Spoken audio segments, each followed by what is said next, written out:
Hello, আসসালামু আলাইকুম। এটা আপনারা দেখতে পাচ্ছেন, এটা নুরানি বই। এটা খুবই একটা ছোট বই, কিন্তু ছোট বই হলে কী হবে, এখানকার কোরআন শরীফের সহি শুদ্ধভাবে আমরা কীভাবে পড়তে পারবো, ঠিক আছে, ওই হরফগুলা ওইগুলা দেওয়া আছে। তো আপনারা দেখতে পাচ্ছেন যে এই অক্ষরগুলা,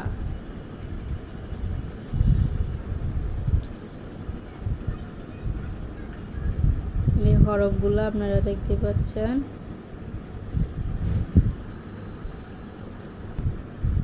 তো আমাদের এইগুলো কিভাবে পড়তে হবে, এটা আপনারা দেখতে পাচ্ছেন একটা কফ, জিহ্বার গুড়া তার বরাবর উপরে তালুর সঙ্গে লাগায়া 2 নোক্তাওয়ালা কফ। তো কফটা আপনারা কিভাবে টানবেন আমি আপনাদের দেখাচ্ছি।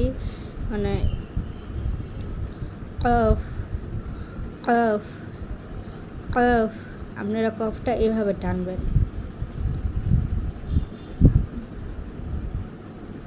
গলার মাঝখান বরাবর তালুর সঙ্গে লাগায়। আর কাফটা হচ্ছে কাফ কাফ কাফ, মানে কাফটা টানলে মানে আপনাদের একটা বাতাসের মতন বের হতে হবে, ঠিক আছে।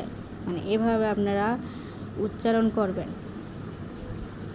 তো এখান থেকে অনেক কিছুই শেখা যাবে কোরআন শরীফের জন্য, ঠিক আছে। যারা বাসা হুজুর রেখে পড়তে চান ভালো, তাদের আরও সই হবে। আর যারা বইয়ের থেকে পড়তে চান তারা পড়তে পারেন, সমস্যা নাই।